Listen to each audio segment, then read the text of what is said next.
What's up, guys? It's three-time NFL Pro Bowler, all-decade return specialist, Josh Cribbs. I want to welcome you to the College Sports Connection podcast, where Double A, Alex, and AJ host the Mid-American Conference Best.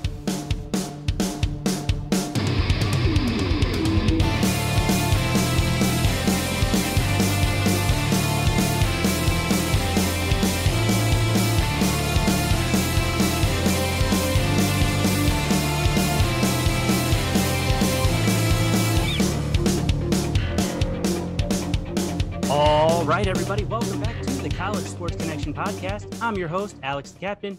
Joining me, as always, it's AJ the Guru. What's going on, everybody? AJ, welcome back. This week was National Signing Day. Actually, this past Wednesday, the MAC had a pretty good haul of players, incoming freshmen, transfers, and everything. And even though it's basketball season, I think we decided we wanted to fast forward to football season. AJ, what's going on for today's show? Yeah, absolutely. We welcome on a former Bronco captain who threw for 11,299 yards. Could not get that one more yard there to make it to 300, but that's all right. 87 touchdowns in his career, 17 school records. A former XFL and Arena League quarterback, came back to his alma mater in 2017 to take over as the head coach of the Broncos. The Broncos are coming off an 8-5 record. The Quick Lanes Bowl Championship. Coach Tim Lester, welcome to the program. Thanks for having me, guys. I appreciate it. Thank Absolutely. you. Yeah, so we talked a little bit about it before we got on camera here, and the way we met was kind of interesting. My high school football coach was your offensive tackle for 3 years, and I had reached out to Kersh a couple of days before the game, and I said, "Hey, we're going to the bowl game. Did you, Coach Lester, cross paths? Is there anything you want me to say to the team or coaches?" And he goes, "Well, we know each other very well. We played with each other for a long time." Yeah, well, we met right on the sideline before the game. Yeah, it was like, "Hey, nice to meet you," and then you brought up Kersh's name. Kersh was a great player. So mild. He looked like he was 45 years old in college and acted like it. He was a mature one. Doesn't every group of friends need that one mature guy? Yeah. Yes. Like you could count on Kersh, you know, that if anyone got out of hand, Kersh would make it all right. And he's having a ton of success as a coach. So it's been fun. He is. I played for him for 4 years. I've known him. See, I'm going on 30. I've probably known him 25 years. He's been the most even keel all those years. And so he was a fantastic coach to play for. He was on the offensive side. I was on the defensive side. But, when he commands a room when he talks, because he has credibility and he has a lot of it. Really smart. Really Extremely. Smart. And it's like with those guys that are patient and calm, when they do open their mouths, everyone seems to get quiet, right? Yeah. They all want to listen. And we had a guy, Levante Bellamy, our running back, who was the player of the year in the league, or offensive player of the year. I forget which. He was the same way. He didn't say much.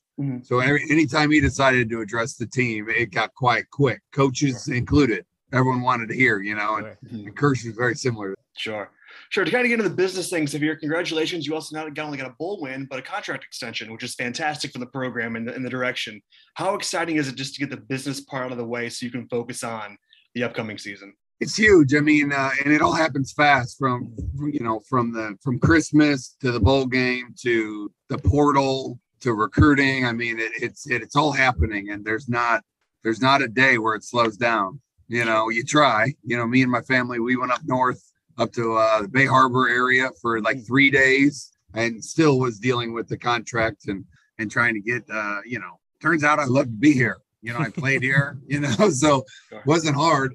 I want to be here as long as I can. So we came off a great win, and we got to continue to grow. That's been our big mantra kind of since we've been here, is getting better. We knew it was going to be hard transition, and we were gonna, we're not going to just come out flying. We had to battle our way, and COVID hit, and that slowed everyone up a little bit. And obviously this was a great year, but building off it's good. Sure. So you talked about building here. As we mentioned, National Signing Day was yesterday. You had 2 transfers from Purdue, a program you're very familiar with, VMI and Alabama. Could you explain to us how the transfer portal actually works? Because we hear about it, but I don't think anybody knows exactly how it works. Yeah, it's way less glamorous than it sounds, right? It's literally you get on it and it's like an Excel document, right? It's so not cool. It's not like user friendly at all. You have no clue what position they play, none. Just a name, the school, a year, whether they were on scholarship at that school or not, and that's it. And then you have to do the rest. You have to figure out, oh, that kid's a quarterback, a tight end, so there are services that you can use that will do that groundwork for you. And so you have an easier way of searching, hey, I need a D lineman, I need this, I need that. And I just think, I don't know how every other coach is doing it. We've been we kind of got warmed up on it in the graduate transfer world. We started getting good at it. And now it's obviously exploded. And so I really like taking guys that I know or have a connection to. I mean, both our transfers from Purdue, we recruited. We knew them. We knew their high school coach. They visited here. There was a huge connection.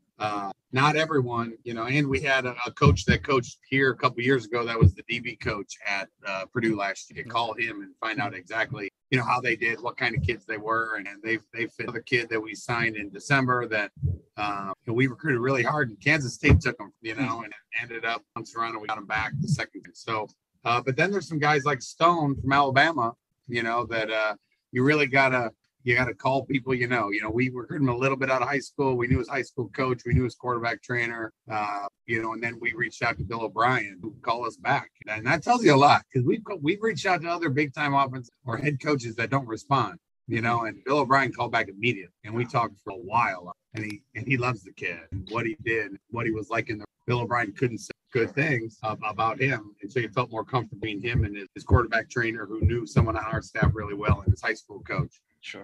Getting so you kind of got to know what you're looking for, and then you got to find a connection. I can't imagine bringing someone into a locker room. You care so much about that culture. You work so hard to get it right, and bring someone in that you're not sure about would be crazy. I'm sure there's people doing it. I need to know. I need to have a connection. I mean, we got 2 Pitt transfers that have been great players here that Uzi told me about. I talked to him, he said, hey, Bryson Garner is an all-conference safety, and he was behind an NFL draft pick. I mean, Deuce was like, hey, the guy that he's behind, or the guy that's behind is NFL draft pick. So He came here. He's been a great player. So finding those connections is key to, I think, having success on them, as opposed to just randomly grabbing. It's happening fast, too, as you're getting on daily.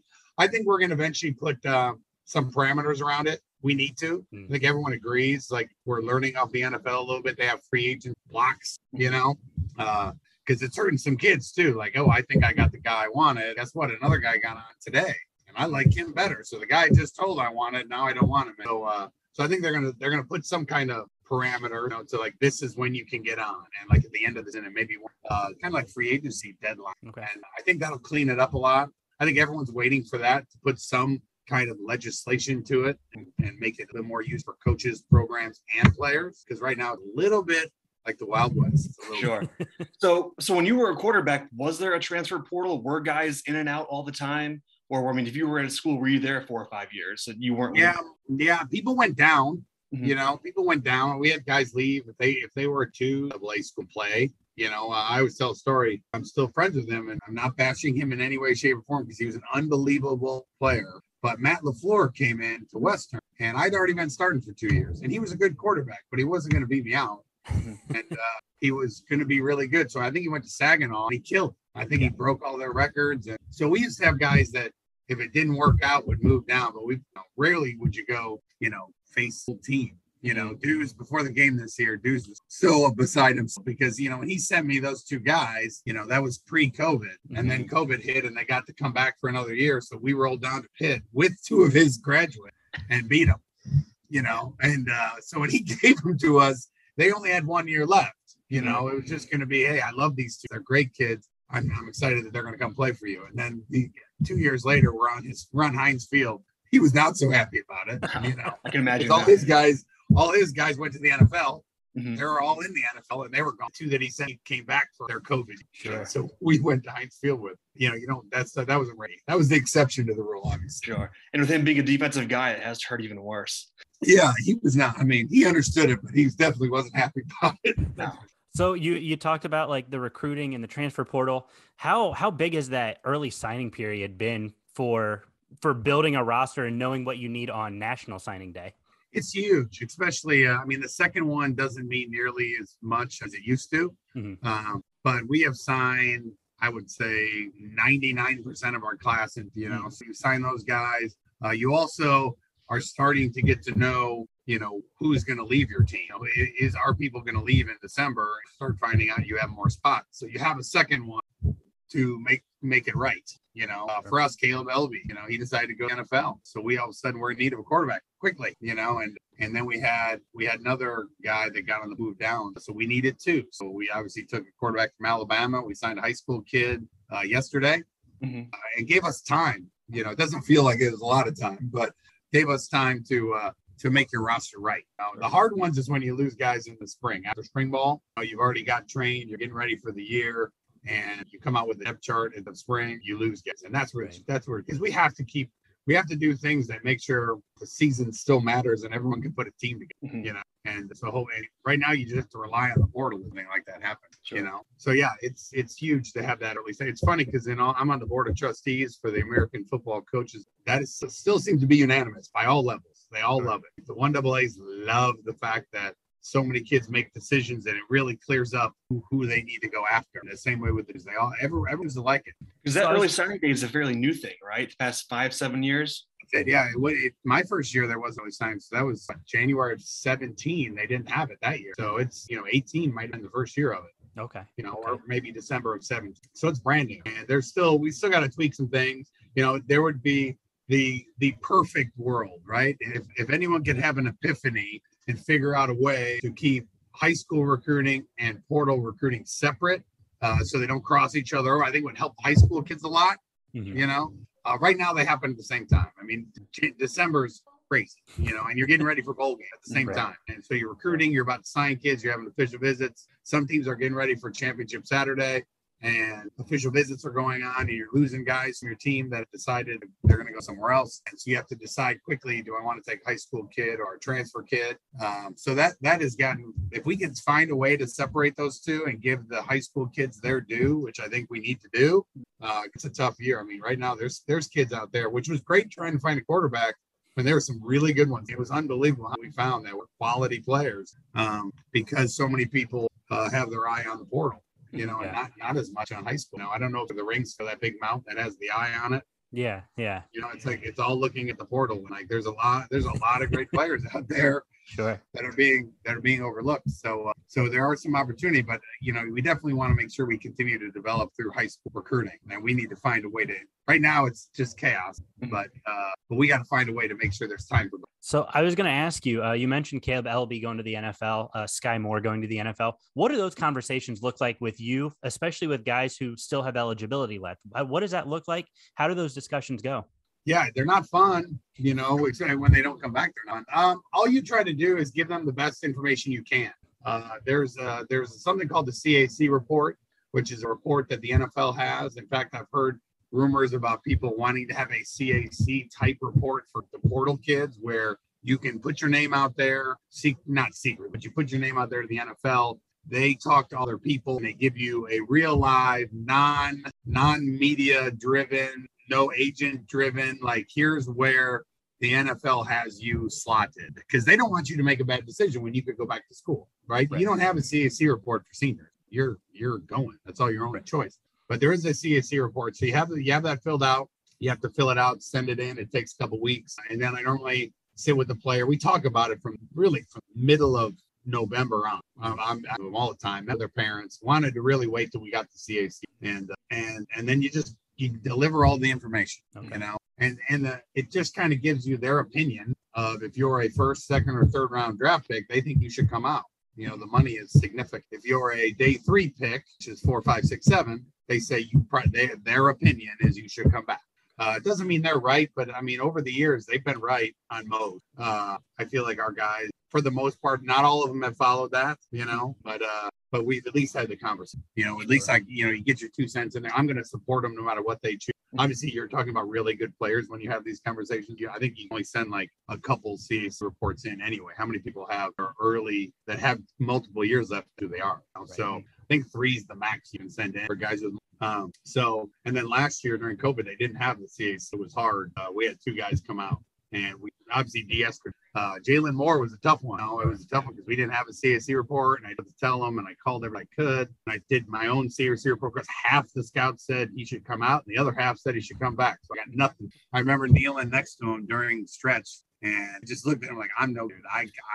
I always go to, if I don't have the answer, I'll find someone smarter that has it, right?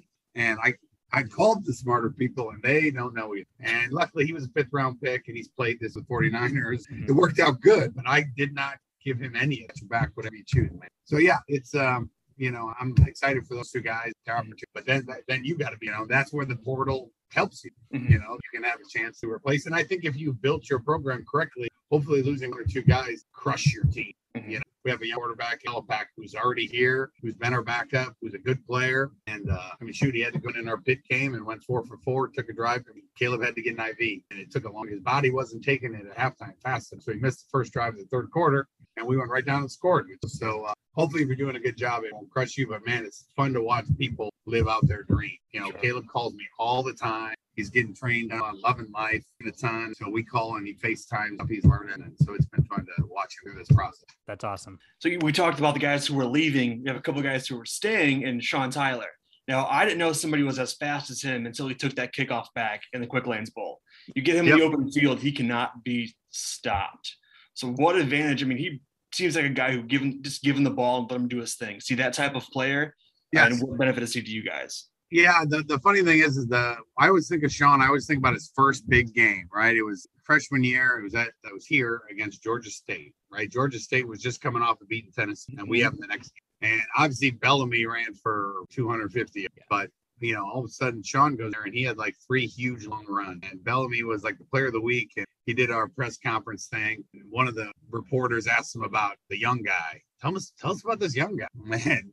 And Bellamy looked right at him and said, "Hey, he's a lot better than I was." Like, people don't realize. So there's some young talented kids on these teams. You just get behind a really good player. So it's been fun. He unfortunately, I think last year would have been his breakout year if he hurt his ankle. There's only a 6-game stint, but he got hurt in game 3, I believe.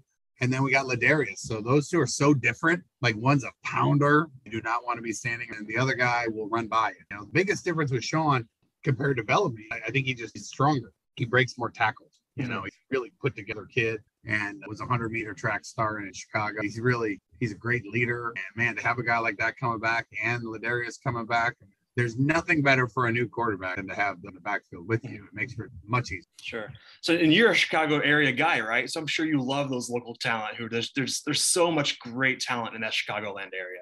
Yeah, you always got to go where the population is, right? And in a place they care about football. And we are literally, if you go downtown Kalamazoo at the train station, there's one of those signs with the arrows. And we're 100, I want to say the numbers, don't quote me, but I think it's 142 miles to Chicago and 144 miles to Detroit. We are the midpoint, literally. And we get so many great players from both those places. You know, I obviously know Chicago very well. And the other place we go is down to Indiana. We've got a ton of great players. So we talk about our 6-hour radius. We're so fortunate to have great areas that love football. We go down in Ohio, but they got to drive by six max schools to get to our school, you know. But in Indiana and in Illinois and in Michigan, even in Wisconsin, we have always been we're just in a good location, and you don't realize that. You're just spoiled. And then you go to other places. You know, I was at Syracuse, and that radius was not like our radius. You know, you had Buffalo and 4 hours from New York City, you know, and it's not a huge high school area. You know, there's a couple teams here and there.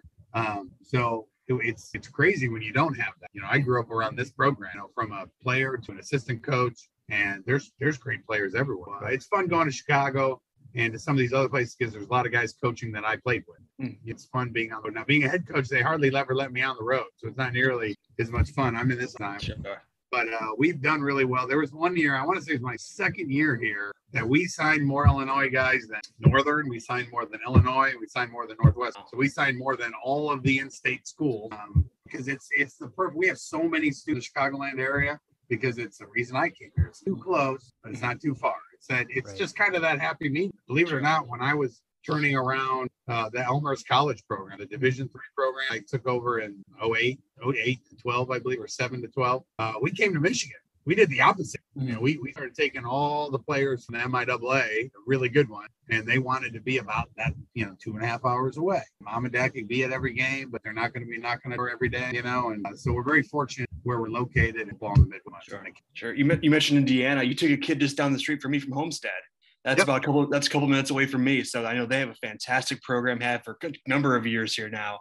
They have a kid, they're their quarterback last year is actually a basketball player at Illinois. Oh, really? Yeah, Good is his last name. Goody. Yeah. And he could have gone D1 football or basketball, and he chose Illinois basketball. It's like working pretty well for him right now. Yeah, the football in Indiana. I mean, we talk about D.S. Cridge. I mean, Zach Terrell, our quarterback of our 2016 team, came from Fort Wayne. He's friends with Nate's family, so we knew about him pretty early. Nate's brother goes to school here anyway, which is kind of cool. And so we've just had a ton of success in those states, and we can get to them quickly, and they can get to us. Like, that's really the key. For a kid to feel comfortable enough to commit to a college, they got to visit it multiple times. So you'd like to see them come to a summer camp, I don't know, but their sophomore and junior year, come to a couple games their junior year, then get offered after their junior season when they have a good varsity highlight tape. And then when they come for their real recruiting visit, which is this spring, that's kind of when they all make their minds up. It's their third time there, and that's hard to do in some other places I've been. That's hard to get people to be on their second and third and fourth visit. When the time comes, it becomes this summer for the 23 class. It really becomes a quick business type. We got this many spots left. I got this many guys offered. We're probably going to be done by the end of June. We've been done by most years I've been here, if not every year. Sure. And then you lose some late, and you grab some late. It's really big that they can get here and see it, and we can get to them. We know their coaches can really feel really solid about it. And they know guys on our team and in our campus. Sure. What gives them that. Everyone knows that transition in college was tough for everybody. Mm-hmm. So the more people that you're absolutely. So you obviously started in the MAC, and you played, I think, back when Marshall was in the MAC. Is that correct? Unfortunately, yes. Did you ever have any conversations with some of those guys from Marshall in between games? Yeah, Chad Pennington was he was my nemesis. He was player of the year in the league, and he won it sophomore year. Travis Prentice, the great running back from Ohio, won it. Junior year, Chad won it. My senior year, we're at the banquet. The third time I'm there, and I had him. I had the number. We were about to play in the championship game. Like, it was Western versus Marshall. I thought I had it won. I really did. And then, he's a great dude. I see him at the board show, stuff like that. We always catch up. And we had my last game of college was the MAC championship. We had they came back and took the lead. We retook the lead, and Chad took him on a Tom Brady moment, and he marched him right down the field. And I think they threw a touchdown left to beat us. Wow. So, and I remember him playing too, and it's crazy to see his son is committed to Marshall now. I know. I watched his son on film. It eerily looks like Chad. I gotta tell you, Chad's like the nicest human being ever. Mm-hmm. But my younger days here at Western, I built him up like I hated him, right? Like, it helped me work out though. Like, I wasn't a good workout, but I would think, well, Chad's working out, so I would work out, right? And then the first time I met him was, I think, my sophomore year, so my third year of college at that banquet. Mm-hmm. And he was like he's the nicest human being. It's like, come on. Like, then we became friends after that. But I think I worked harder when I thought he was the enemy, Sure. And but then you meet him, and it's hard not to like, mm-hmm. He's coaching high school and loving it. I can see him being a really good high school coach. Yes, no doubt. I could definitely. You talked about coaching in different areas. You mentioned Syracuse. Was coaching in the Carrier Dome as weird as watching a game on TV in that place? Yeah, it was. I mean, it's one of those places that as long as you get, I think it holds 50,000 ish, maybe up to. But once you get over 20 in that place, you can't hear. I mean, you can have a headset on or not. It doesn't matter. So we went there and played a couple of years ago, and I was on the other side, at Western. I mean, they made some upgrades, and we go there. I have a chance to see the new upgrades, the ceiling, roof of the dome and stuff. But it's really cool. It's a cool place. I mean, to get wideouts and quarterbacks, guys that want, no weather issues, speed, want to throw it all over the yard. Like, it gives you an advantage, up there and it's loud. I mean, you can really have a home. But it's way up there. So you're going to recruit against Clemson State and Louisville, and they it's a tougher. Back when Syracuse was Syracuse winning, and I met all those great guys, they really own. Sure.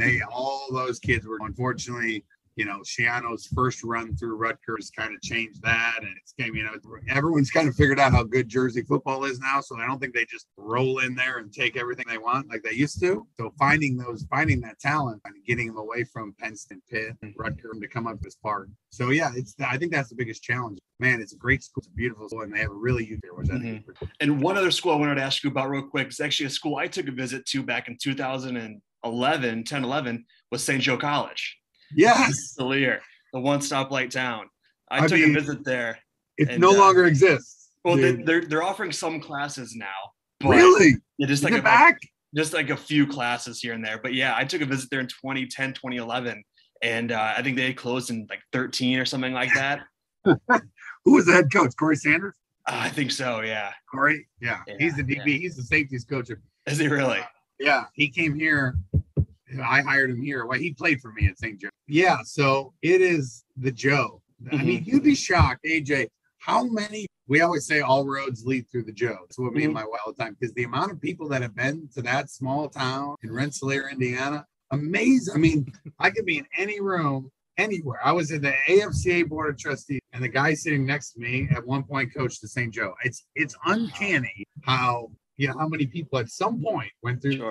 I did a workout there, and it was a fun, nice little campus. But I eventually went to Ball State, probably a little better for me. But we do have a surprise. I made a phone call. Mike Kershner is in the waiting room. He's going to join us. Kirsch, I bet he looks the same. Bring him on. So yeah, former captain of the Broncos, your co-captain in '98, offensive tackle Mike Kershner, my former coach. Kirsch, you there? Yes. Okay. How you doing, fellas? What's up, dude? Not much. Yourself? Doing good. We're talking a little old school Western Michigan, and I already told them all the stories about you. I'm sure you did. One of those small world deals, isn't it? Yes, it's unbelievable. How you doing, man? Good, very well. We've had a couple snow days down here. We got another one tomorrow. Another one? Windy. Yeah. I actually talked to Coach Andrews today, and he said that you guys had a couple days off and thought that maybe a delay tomorrow, but that might be it, if anything. Yeah, you remember, they don't shut this place down ever. I know. Ever. I think we got shut down yesterday from 1 o'clock on, but we were the 6 a.m. lifting group this morning. They went, and everyone made it on time. I was shocked, to be honest with you. 6 o'clock group, 8 o'clock group, 10 o'clock group. We had classes. The elementary and middle schools and high school day. That's what he was saying. Yeah. Nothing stops up there. Remember all those early mornings of going down to the Valley parking lot and warming up the car and everything like that. All the time, right? The valleys. So this year, the valleys are like the old. Everyone, I think every place in the country has that one old still upright. And I bet it's the same for it is. It was heavy for unless these guys threw it out the window, which may or may not have happened. I don't know anything about that, but maybe a few gentlemen. But it was our guys stayed there last summer. Okay. Like there's one dorm open every summer. It's like the summer dorm. So our freshmen come in, they move into a dorm. Sometimes it's their actual final dorm, which are actually the really nice ones. But last year was Valley One. And I didn't know it was Valley One until the person was telling, hey, you're going to move in to Britton Hadley. And I was in the back of the room and I burst out laughing. And only the nicest. I was like, guys, bring box fans. And the parents were laughing. I'm like, this is going to be good for you. You're going to have 1 month of your life. You're going to live like the rest of us. And then you're going to move into the air conditioned, really nice dorms right in the middle of campus. When they open all the, so they definitely have it better than we did. But I love to hear when the summer dorm is a valley. I'm sure. Warms my heart. I remember the hot days where J.K. Hanley would have the fan blowing. And then it didn't matter whether it was hot or cold. It could be the dead of winter and the window would be open. The fan would be blowing with it. Oh, he needed it. Yes, he did. He needed it. No question. So to give our viewers a little how we got this together here, I saw Kirsch, 2 weeks ago. I had a couple things from the game to give him. I got a Quick Lane Bowl championship hat, gave it to him, some media stuff that we got. And I go, hey, we plan on having Coach Lester on the program. Let's have you come on too. We'll surprise him. And he goes, let's do it. And so we set this up the other day. Said, hey, Kirsch, we're doing this. Come on at 6 o'clock. And we'll have a conversation about being a Western Michigan Bronco in the 90s, being co-captains and winning games and, him blocking for you for a couple of years. So let's talk about Kirsch as a player. I know him as a coach. Tell me about him as a player. Well, I mean, he's obviously super long, right? Long, quiet, but you wouldn't know that during the play. I mean, don't mistake quiet for non-aggressive because that was not a problem.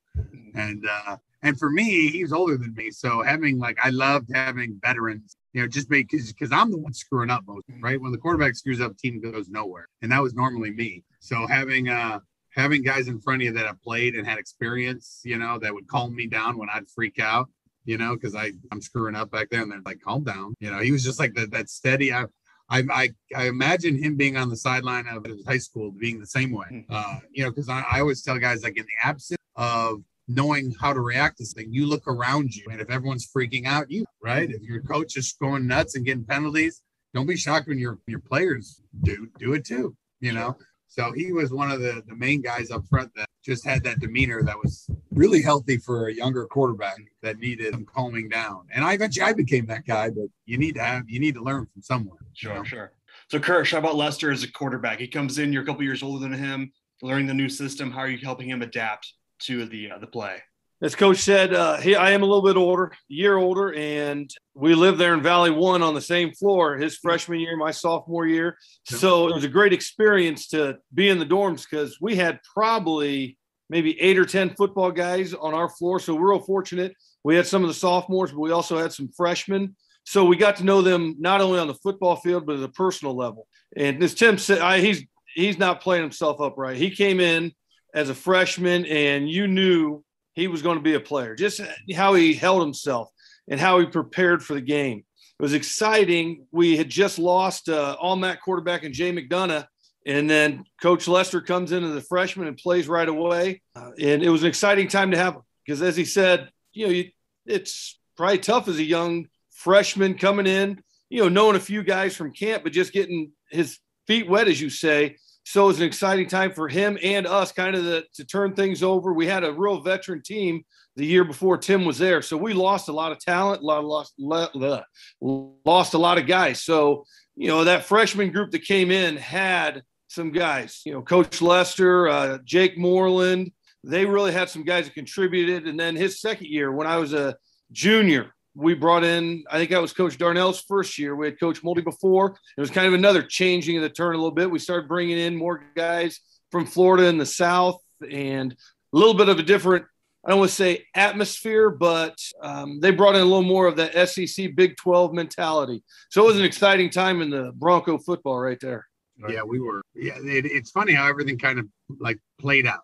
Everything happens for a reason. Who brought who in. And, Coach Moldy, I tell him all the time. I had him back at the golf outing a couple of years ago. Coach Moldy and Coach, I had my 2 head coaches come back, and I finally told Coach Moldy, I was like, unfortunately, I got Coach Moldy fired. I guess I could say shame on you for playing a freshman quarterback, but I wasn't ready. And I tried. Our defense was unbelievable. We were at Toledo, Alex. At Toledo, we went to overtime 7-7. Right? Oh, wow. Guess how they scored? I threw a pick 6, right? So the defense didn't give up a point. It's not like I'm dumb enough to know, like, I'm the only reason we're going to overtime, right? And we lost in overtime. And but we were talented. We started off 0-9, and then we won a game in double or triple overtime. Coach Moldy had already been fired. And then the next game we won 72-7. And really whoever came in, they were inheriting, like, we were ready. We had just kind of figured it out. I had gotten through all my bumps in the road, and it was funny because I talked a lot about that to my quarterbacks. Like Caleb had to play as a freshman when John got hurt. And man, he had like 2 really good games and 4 games that I want to erase from our database. The bowl game against BYU. Yeah. Whoa, it was bad. And that was great for him. It's like, hey, get through all this because guess what? You're going to learn a ton. And he turned the sure. But that we learned a lot in that Coach Moldy's last year. We were ready for whoever came in, and they brought a couple extra players for us, but we were ready to go at that point. Now, back then, 9-3 in a matter of a year, like Coach Lester said, that experience and having some young talent paid off the following years. Yep. So I was going to ask, back then, there weren't 6, 7, 8 MAC teams going to bowl games. It was like 1 or 2 would go. Like, Coach, you mentioned your last game being the MAC championship. How did that work? Like, did you guys know you weren't going bowling, or was that like, hey, we're hoping we're going bowling? What was that like? I heard going into the game, and it's all rumors, right? So we heard that if we won, they had enough wins that they were still going to go. Okay. And if we lost, then so we kind of knew that going. There was a year where MAC Ohio went undefeated, and their only loss they went 10-1. They lost 1 game to Marshall. Marshall went to the championship game. Miami Ohio sitting there at 10-1, and they don't go. And believe it or not, in the preseason, they beat North Carolina, who went 6-6, and North Carolina went to a vote at 6-6, and the 10-1 Miami Ohio team, who beat them that same season, didn't go to a vote. So it's we've come a long way when when it comes to them. We went to 0. I went to a couple of those all-star-ish bowl games, but never with the team. So it's been fun having a chance to 3 now. So it's been a lot. The kids have a blast with traveling. We got to Boise, Idaho, which was really cool, to Dallas, Detroit, this bowl. So it's a really cool thing for the players. So Kersh, for you being a fan now, you get to watch these guys on Saturdays and early in the season, then your Tuesdays and Wednesdays. How fun is it you for being, a spectator now, watching your former teammate lead your team? It's an exciting time. I can be honest, when he took over, it was a proud day for a lot of alumni, back home, talking to guys and telling them your college quarterback's your head coach now. It was very exciting. It's just like kind of you said, the way we kind of got talking when you were home the one time, you're like, hey, was Coach Lester there when you were? And I said, yes, he was. He was quarterback for a few years while I was playing. So it just brings back some excitement. Not that things weren't exciting before, but, it's kind of like you feel like you have a little bit more of a connection. We went back. I took my son a couple of springs ago, pre-COVID, and walked around during a spring game. It's just fun seeing guys and, kind of feeling like you have a little bit more connection, as I said. Talking to Tim at that time, Jake Moreland was there. Trevor Andrews is a local high school talent that I happen to be friends with and remain friends with, and other guys on staff you just see, and it's a lot of fun. So when you guys played too, I want to start a petition to get that MAC logo that you guys had back now, because I love the logo now, like Alex, behind Alex's head.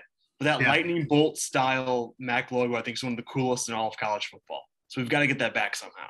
Yes, it's funny because I never really realized that. You just said it. I had to look at my jersey, and now I totally see it, and I do like the old one better. Yeah, okay. We'll reach out to Jeremy Guy and say, Jeremy, we got to switch this up, man. I'm sure he'll be all over. Absolutely. So, Kersh, you and I were very familiar with our high school program, and our weight room is probably one of the best in high school. What was your guys' facilities like, in 1997, 1998, working out those hot summer mornings? What are those conditions like, and how have they improved till now? 1994 to 97, it was, I'd say almost a dungeon down there in Waldo Stadium. We worked out that 97 season predominantly up at the field house. And then 1998 is when as you say, the new facility opened. The stadium drive side where the coach's office and everything are now was brand new my senior year. So back then that was the real deal. And they continue to add on the indoor facility and the suites and everything like that. So that last year was an exciting time. We really upgraded some things. It's great when they invest. Like I went on my official visit in whatever they for, and they never even showed us the locker room. They kept you so busy, though. I didn't even know. No doubt, right? So I remember like being in the back of the car driving back to Chicago and leaning up to my mom and dad. I'm like, did we not see the locker room? They're like, oh, I'm sure it's fine. And then we showed up, and it was worse than my school. It's like, oh my Lord. And so it just makes you appreciate what happened in 1998 when they built this Bill Brown Center. It's the same structure that we've had since 1990. Now we've renovated it, but I don't know how much more space you need. I mean, most of the teams in our league current day have a building in the end zone, 53 and a third yards wide. I mean, we're on the sideline. We got 120 yards, 3 stories. I mean, square footage, right? We have everything we need. We have some rooms we're trying to, I turned one room into a barbershop. They love it. But I have still one room I don't know what I'm going to do with. I'm trying to figure out what we're going to do with it. So we're very fortunate to have this facility, especially in our league. We compete against people in our league all the time. And but man, was it different when we got here. I just remember the old weight room. You kind of enjoyed the dungeon, a weight room, music blaring. You could see the cement, of the stadium. And man, so now it's all clean. Looks like a health club. It's not the same. You really appreciate things. Now we had the training room that was, it might have been the size of a closet between the locker room and the weight room. Yep. And the cold tub, which was like, it was like major league. It had the pull motor, to get that thing going, And now we have what is it? I don't know if they're 8x8 or 10x2. We have like the hot tub. It's a little different. We started. And now you just try to continue to get the guys to appreciate. Mm-hmm. One thing Coach Fleck did is when he renovated the place, he put pictures in every room of what it looked like before, which was like the Taj Mahal to me and Kersh. But he made it better, but it was like a reminder of, hey, this is what this room used to. Like every room had a hanging photo of this is what it was before. Wow. Obviously we couldn't have done that in 98 because we didn't have any. So now we have them. Coaches were in cubicles on campus, and now each one has an office that's suite that looks down the stadium. So we've come a long way, and and the other thing that's changed a lot around here, and I know Kirsch has been back up here, is like our town is growing crazy. All these companies that were here when we were in college, but they were kind of growing. A lot of them have grown into international. Stryker Upjohn was here. It's Pfizer now. Bell's was a small little place. Now it's everywhere. It's amazing. Kellogg's has always been. Sure. But so it's just been fun to watch the city grow. Everything around. There's not, having been in other college towns, not every town is growing. A lot of towns are holding on. So to be in a town that's growing at a crazy rate, it's definitely, I wouldn't have known it unless you go other places, but you really appreciate the growth of the city too. So I wanted to ask both of you, obviously Eastern and Central, big rivals. Was there a place that you guys enjoyed playing or just had like extra motivation to go play back in the 90s? I know Toledo was obviously pretty good back in the 90s. You mentioned Miami having a near undefeated season. Was there any place that you guys enjoyed going to play or a team you enjoyed playing against? Go ahead, Kurt. As you mentioned, Central was one of those special places, but we did not fare too well. I played there 3 times, and all 3 years we were up big and ended up on the short end of the stick. So just the rivalry aspect there was, a big thing. For me, being from Indiana, we played at IU twice during my time. So that was kind of fun and exciting because we had a lot of high school friends that would be at the game or even family that would get down and see games. I'd have to say out of the MAC, though, Central, but we've also traveled to some exciting out of conference, Wyoming, West Virginia, Auburn, some exciting places that now you're proud, or you start talking to people and say, yeah, I played there. That was probably a cool aspect of being in the MAC. Yeah, some of those games, I would probably say I liked going to Toledo. I think I like their last. I'm a fan personally. Yeah. It's a cool spot, and they always had a good crowd. So I was a big fan of going there. Central's obviously a huge game. So the funny thing about Miami, I've coached there now, but I went 5 seasons and never played Miami. Never went there. They never came here. Wow. In my 5 years. I don't know how the scheduling guru did that, but we never ever we went everywhere else, but I played again one time. But then we've gone there. But Toledo's definitely. It's funny you mentioned the Miami thing. I was actually looking at the Toledo schedule this year. Toledo hasn't played Miami in 12 years. Crazy.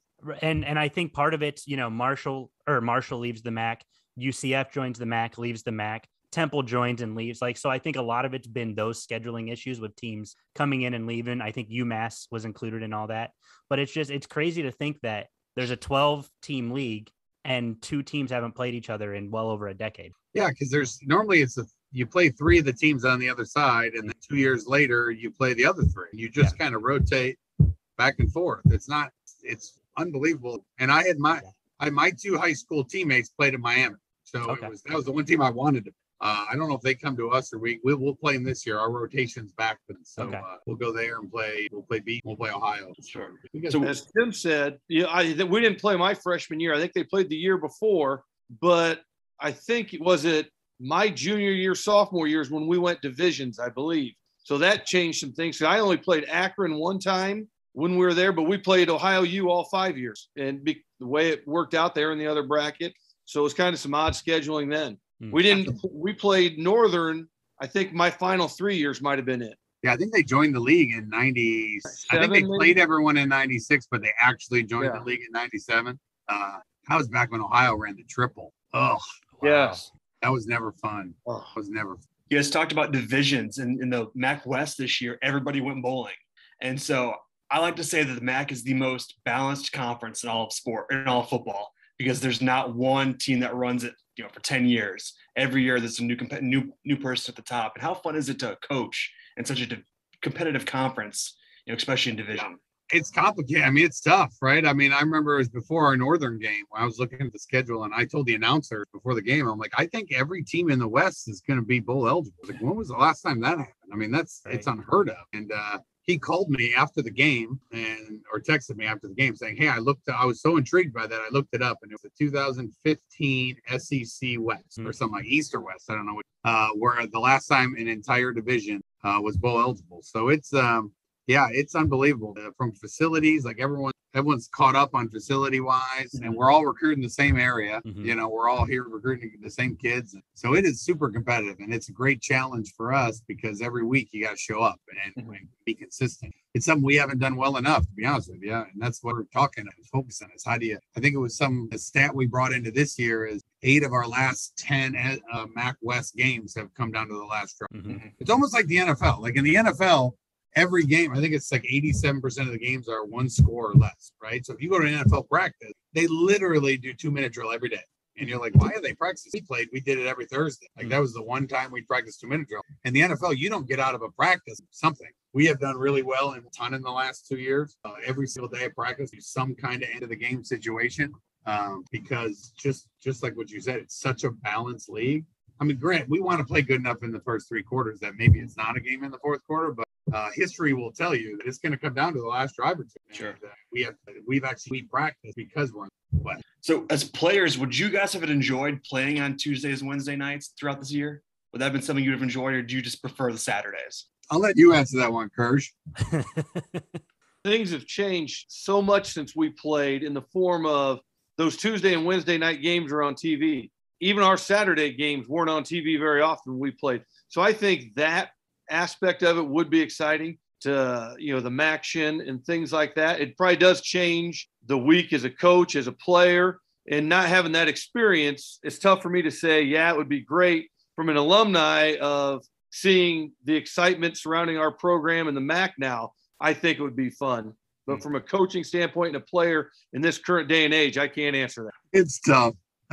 I'm telling you, it's miserable, but it's great. It's a great thing for our league. I mean, if you understood, I mean, you don't know what day of the week it is. We stay on our schedule. So Friday, if we're playing on Tuesday, on Monday morning, it's Friday. We get up and it's Friday. It's the day before the game, and it's sometimes really good because our Tuesdays and Wednesdays or our Wednesdays and Thursdays are the weekend.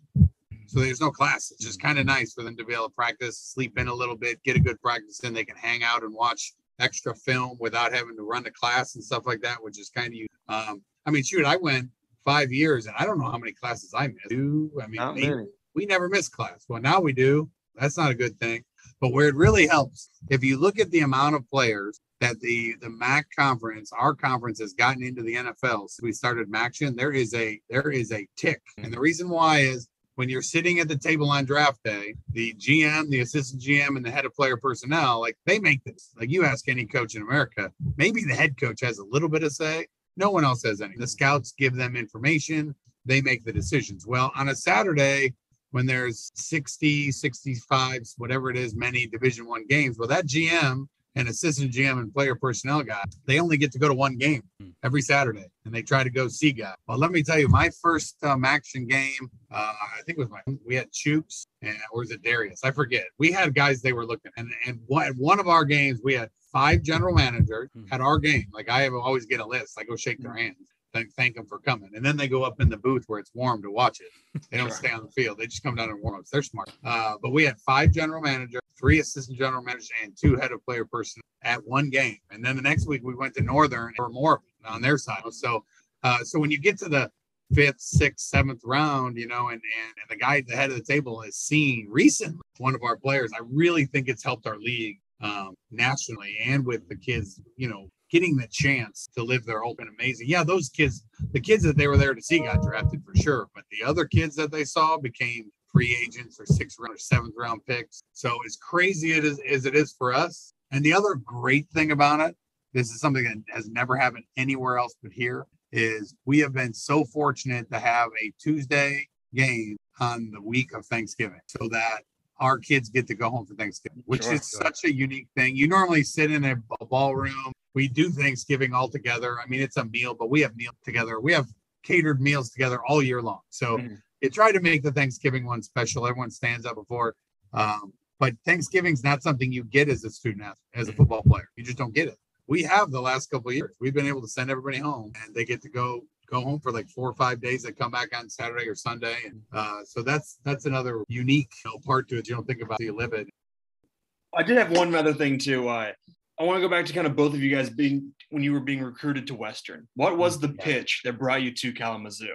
And is that pitch still the same now, all these years later that you're giving these kids? I would like to say it's probably the same, because I know when I went, I love the coaches. I had Dana Chambers recruit me, who I absolutely loved.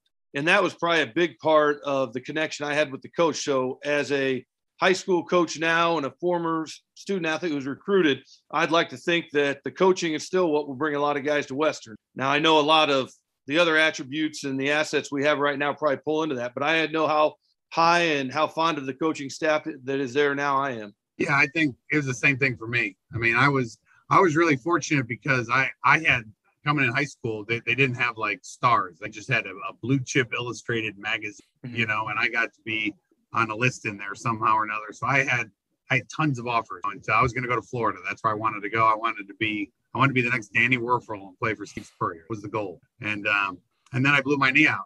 But the only team that came in when I was being recruited by Nebraska and UCLA and all these big schools, Coolman. Coach Coolman came in. He sat down. He said, "Hey, I know it all, but information." And he called me once a month. It's like he knew I was going to get hurt or something. I don't know. And we have this relationship, right? And it was amazing because I was a young, immature kid, not thinking about relationship.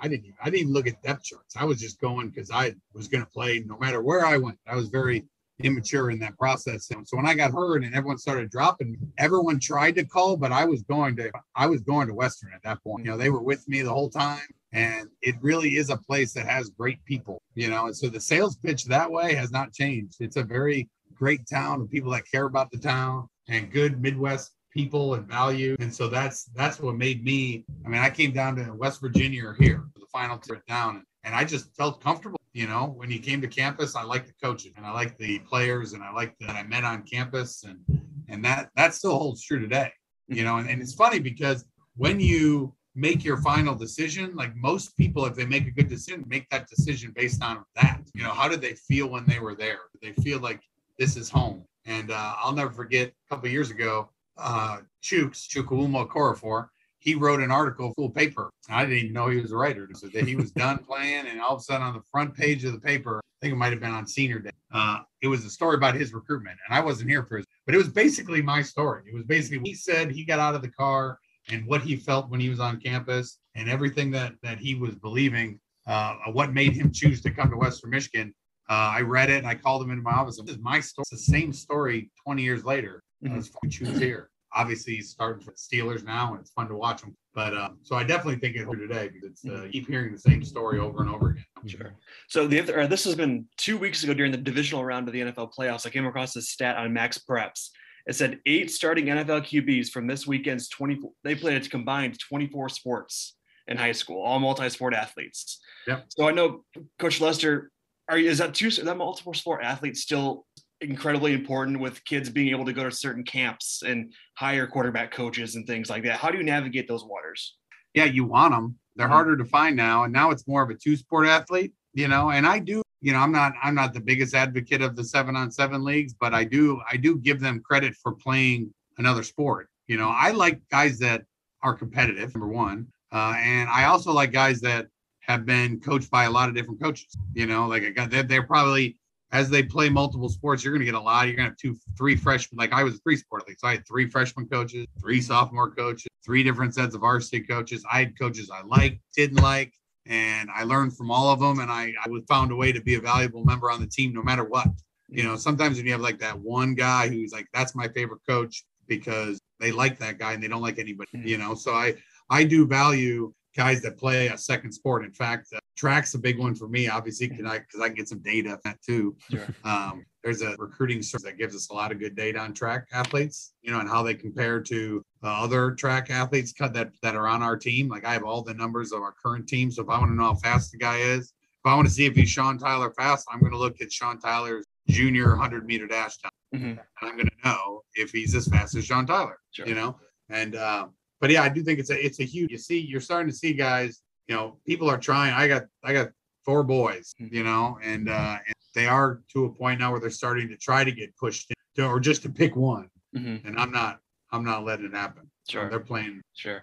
Now, Kersh, you were a basketball player and baseball player. Yeah, I remember you telling me stories of coaches coming in and watching you play basketball just to watch your footwork and things like that. Now, as a high school coach, I know you guys emphasize strongly if you play Plymouth high school football, you're playing another sport, or else you're in the weight room in the winter. Is it still the same mentality at PHS? As you said, and as Tim said, I was a 3-sport athlete also. And I'm going to repeat what he said to our athletic department and our kids, because it's getting harder and harder as a high school coach to get kids to play multiple sports with travel baseball and AAU basketball and all those different things. So it is become tougher, and it really has at PHS also. So we're constantly battling that, and we preach as a football staff every day. And at the end of the season, trying to get them to move on. And whether it's wrestle, play basketball, swim, do something, as Coach said, just compete. There's no replacement for that. Going into the rec center or, going and shooting shots in the off season. I don't see that as a big thing, because you're not competing against anybody. That's the only way you're going to get better. And there's no way you're going to run as hard on your own than that basketball coach is going to make you run. I mean, you're going to be doing suicides, right? And we had it at Wheaton Warrenville South. We had such a great, because it's hard with the, just like most things, like the adults normally screw it up.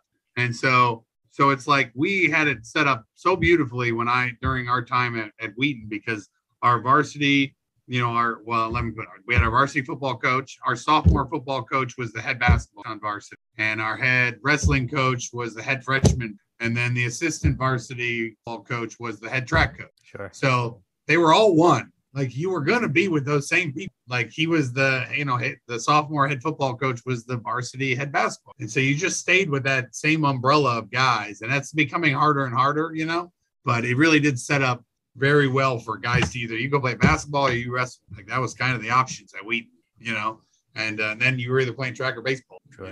That's the way it was, and it's harder, but I still appreciate guys that do more things, because there's nothing better than for hand-eye coordination than hitting a baseball. If you want to work on your hand-eye, I mean, trying to hit, or there's nothing better than track for want to get faster. So it's, there some of the guys are paying trainers, but they're not going to be worked as their coaches, And Kirsch, you mentioned competing a little bit ago. Did you line up against Jason Taylor at all in your years?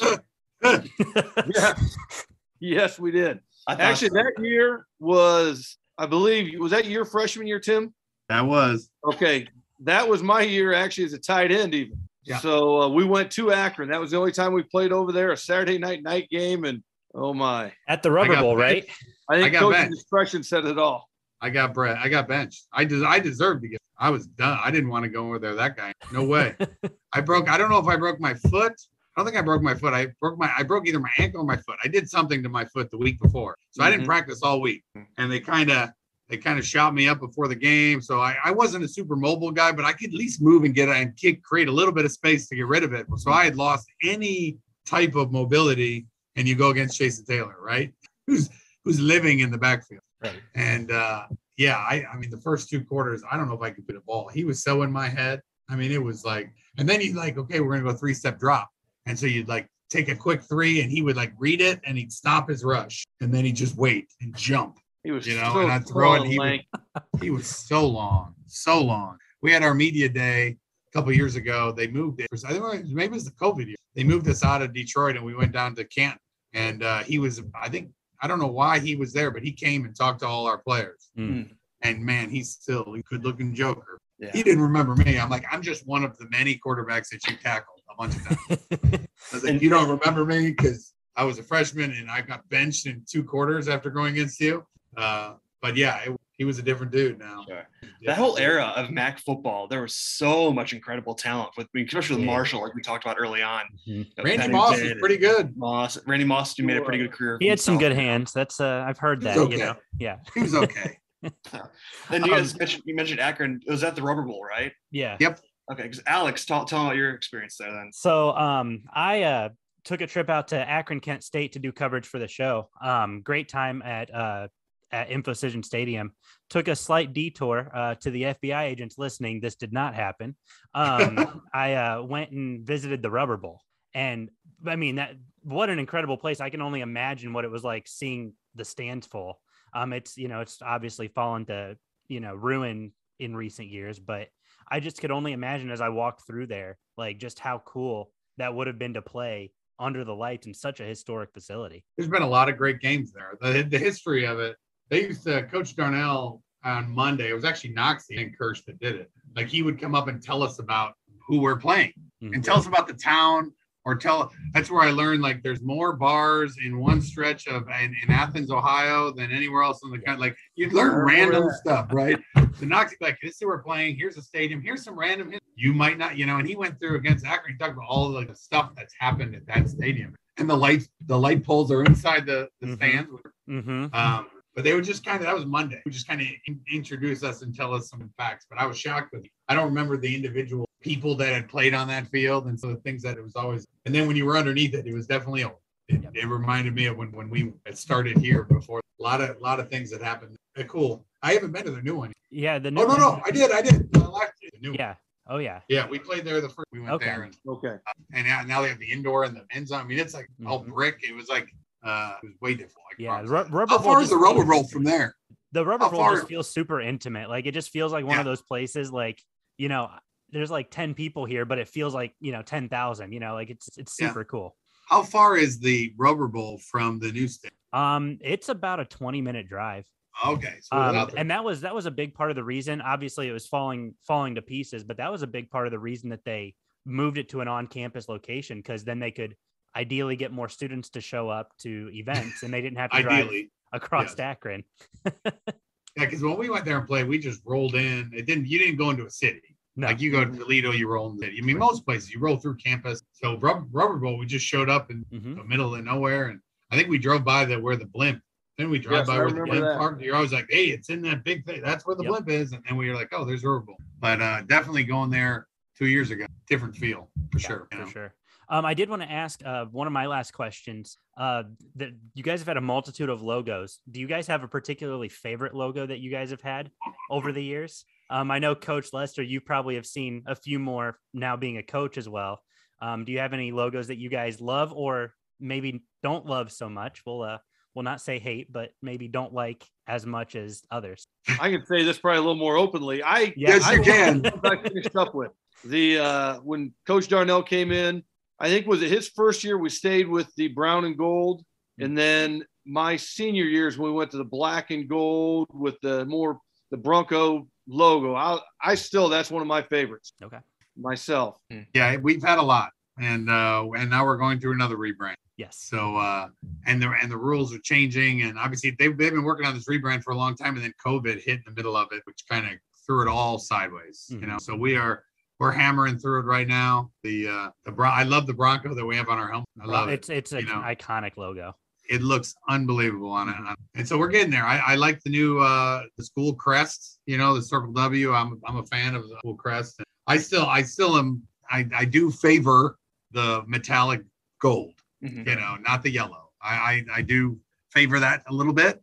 We're not using that right now yet. We might go back to it. I don't know. But I love the brown. I'm a big fan. The new Adidas brown is a dark, deep brown, and our kids love it. And so it's, we sing the fight song Onward for the Brown and Gold, and we were black and gold for a couple of years. So having the brown come back was kind of cool.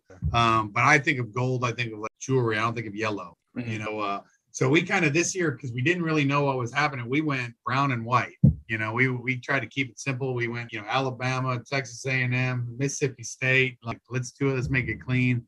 And I think our equipment guy did an unbelievable job of sharp, Sure.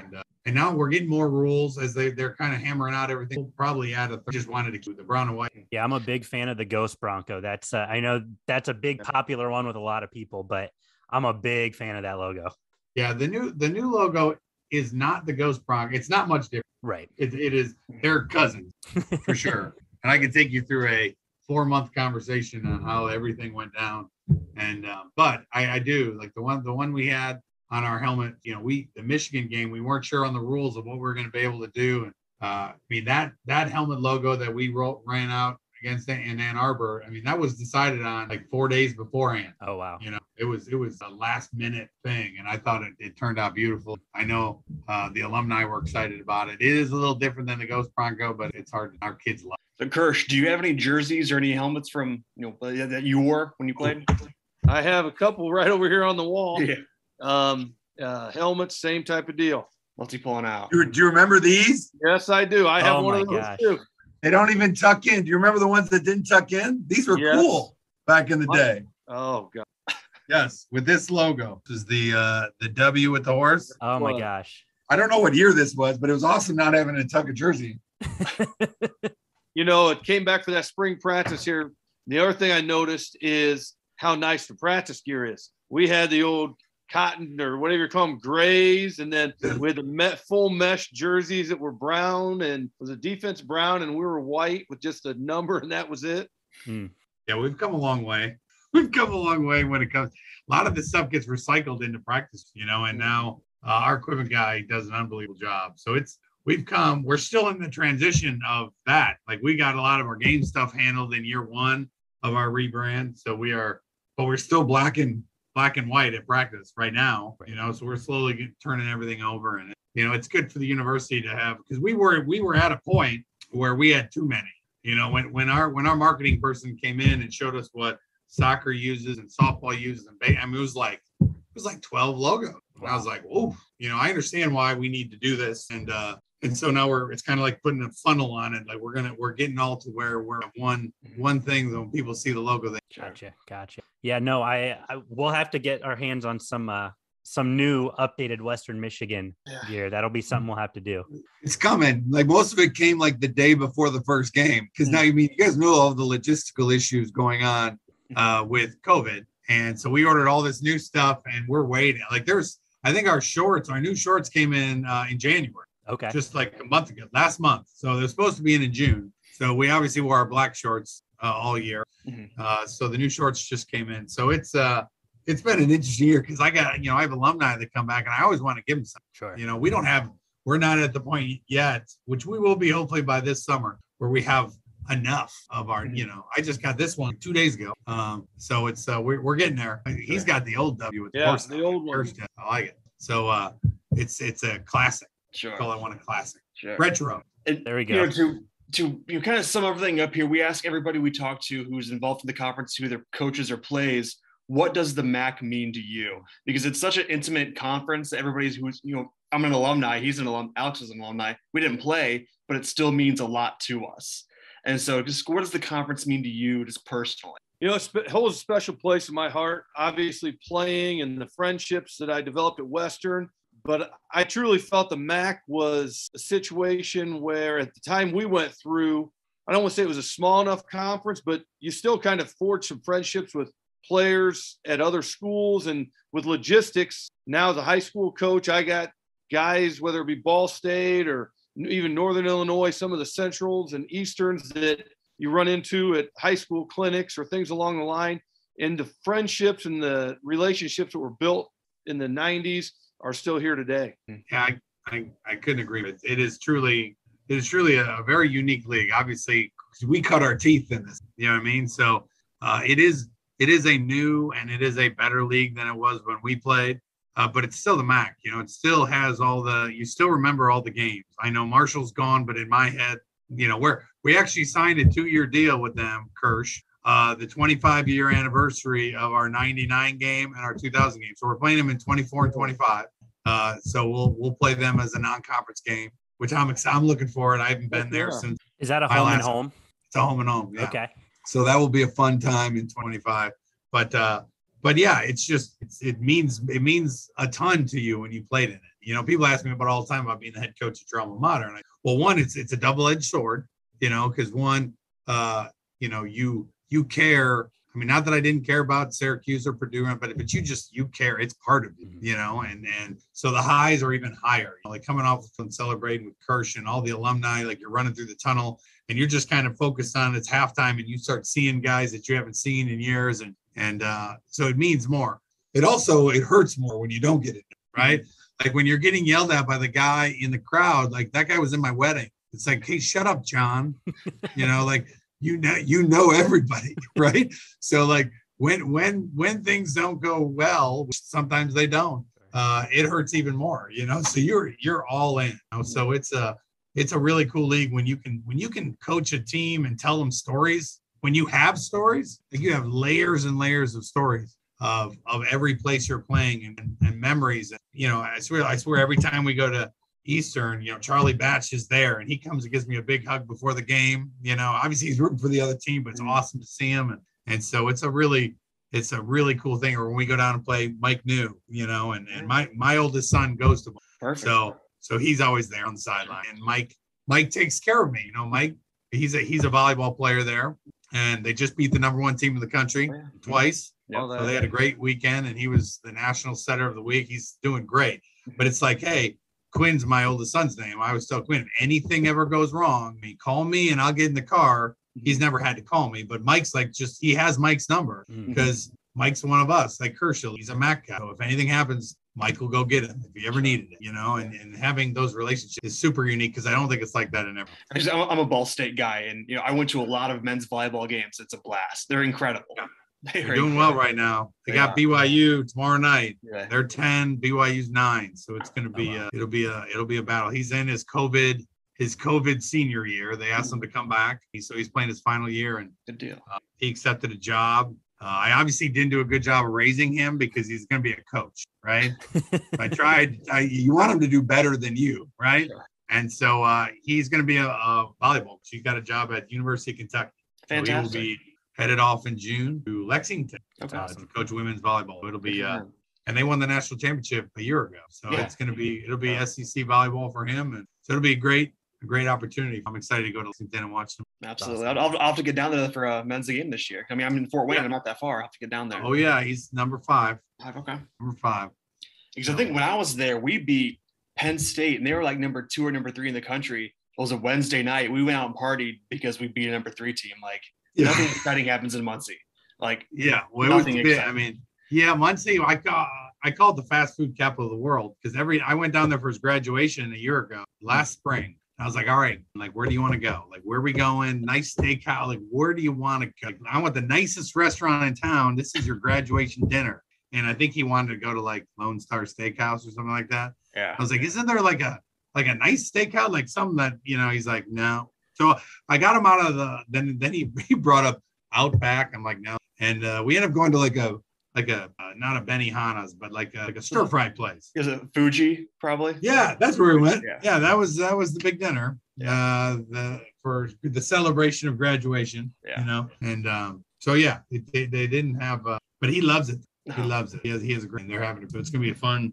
It's a spring sport, so they're only 5 games in, but they're 5-0. They beat Hawaii twice, and so it's gonna be a fun couple months. I'll be down in Muncie. Sure. Yeah, I'll have to get down there as well because I'm not that far, and I go down there once every couple of months because I have a few spots I like to enjoy still, some restaurants down there. So I'll go down there and have a quick meal, but it's fun. There's never a dull moment down there. We'll say that. No, actually, I got to tell you, I really enjoyed going there during COVID because we got to stay downtown at the Marriott there. That's connected to the, because that's like the main place. Well, that's where the home team normally stays. So since they couldn't stay at home, the home team can't stay in a hotel. I don't know if it was a COVID money saving thing that for a couple of years, the home team doesn't get to stay in a hotel. So we got to stay right in downtown Muncie.